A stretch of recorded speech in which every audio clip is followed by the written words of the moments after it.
Hi everyone, welcome back to my channel. Today I'm going to be showing you how to crochet this basket.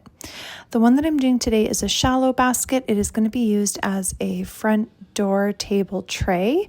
It's also perfect for a centerpiece tray at a kitchen table, maybe for a side table or a coffee table in a family room. It's also excellent for making gift baskets. It's a beautiful keepsake, a wonderful base, and as I said, you can work up the sides much taller than I have in this pattern if you wanted to have a deeper basket. But let's go ahead and get started on this project today. Okay, so the materials that you're going to need is a 3mm macrame cord, 2 hooks. We're using a 5mm crochet hook and an 8mm crochet hook. The boards with the holes in it, you will also need if you want to have that solid base and if you're following this project exactly. I've linked in the description below the Amazon link for where I got mine. It's a pack, it has different sizes. You can probably also find them at a local craft store as well. Regardless of where you get them from, the important thing is to make sure that a 5mm crochet hook can fit through the holes because we are going to be using an 8mm hook for the project, but the 8mm hook is too big to fit through the holes. So you want to make sure that a 5mm can fit through because it is the ideal size to also be able to comfortably, well, as comfortably as possible, pull through the 3mm macrame cord. If the hook that you're using to pull the cord through the loops to get the project started is too small, it can be tricky. So let's go ahead and get started here on our project. I would recommend beginning along the back edge, anywhere along there, just because there's a couple of moments in the pattern where there might appear to be a little bit of a seam. So you don't want it on the sides. You'll want that just to be able to be in the back of your work. So this is where I'm going to be starting mine. It doesn't matter exactly which number, just wherever you prefer. And that's an ideal spot to be able to get your project going.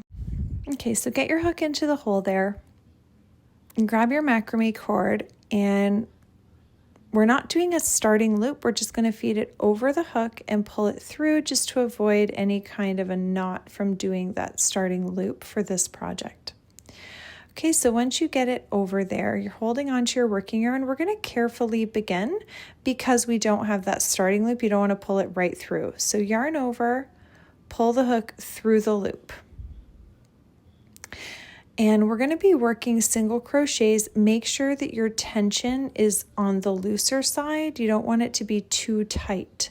So push your hook in the next hole, yarn over, pull up a loop. It can be tricky, don't worry.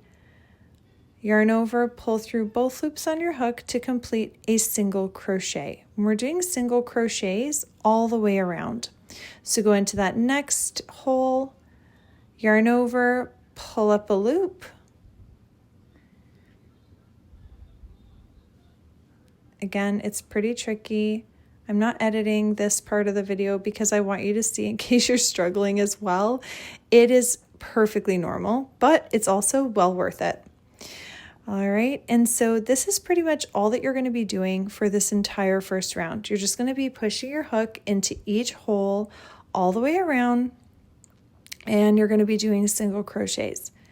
So again, just try and make sure, give a feel to those stitches. Make sure your tension is somewhat loose because you don't want to have difficulty getting the 8mm hook through those stitches after this round. This will be the only round that we're using a 5mm hook.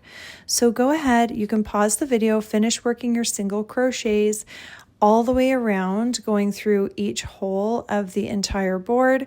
And when you get back to the beginning, come on back and I'll show you what we're going to do next.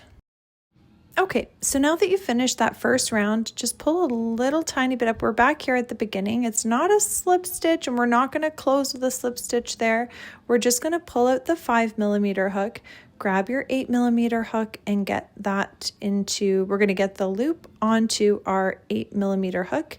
And we're just going to begin right away with our slip stitches. We're going to work a continuous round for this first round. You might need to give a little bit of a tug there, but don't pull that tail end through, remembering that we don't have a starting loop.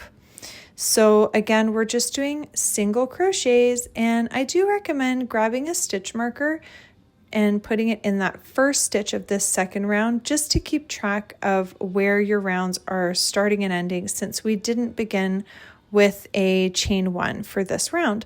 So now we're going to be working again single crochets, and we're working into every single stitch all the way around.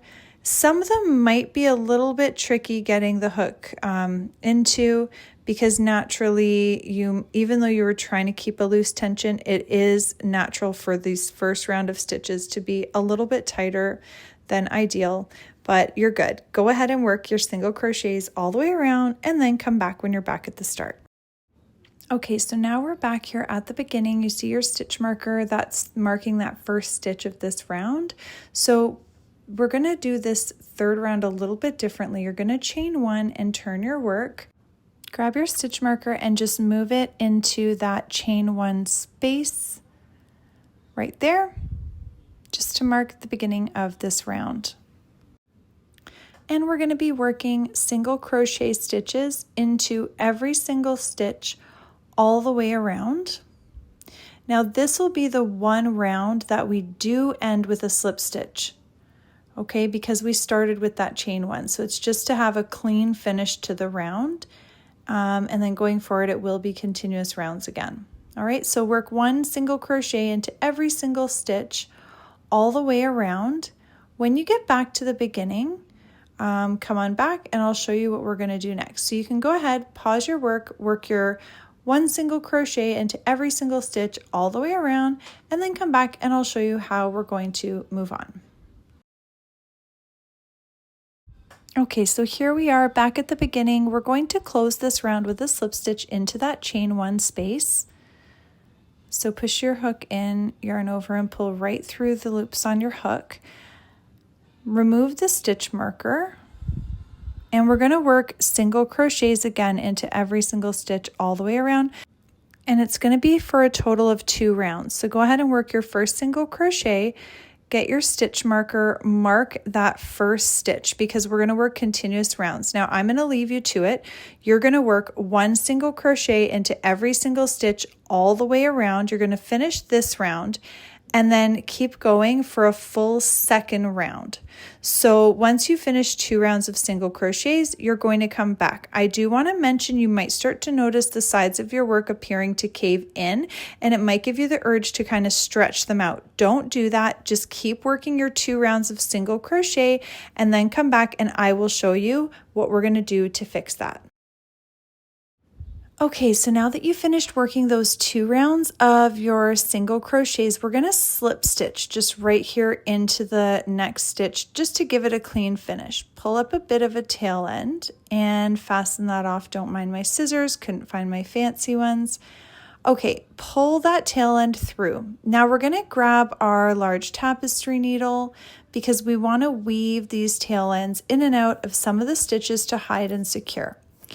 It's important for this step that you are weaving them on what appears to be the outside of our work, because this will end up being the inside. I'm going to show you what I mean while I'm letting you see here how I weave my tail ends in and out of a couple stitches. It just hides and secures the tail ends.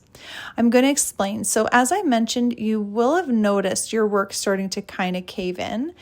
And that is completely natural. I'm going to show you how we're going to end up with that really wonderful, straight, firm, and sturdy edge to our basket. Let me fasten off this tail end. Let's have a quick look underneath here, because we don't want to forget we didn't make a starting loop. We have this little tail end that's kind of loose. So let's get that onto our tapestry needle, and we want to make sure that we get that secured. So wrap it around that little piece that's underneath. And I'm just going to do the same thing. There's not really any specific technique that you have to worry about for this step. It's just making sure that we weave it in and out a few times to make sure that, again, we make it hidden but also secure. I'm going to go and look for a stitch that is good for me to push this hook through without loosening the work. There we go. And I'm just going to weave that in and out just a couple times through some stitches of my work. And let's fasten that off as well.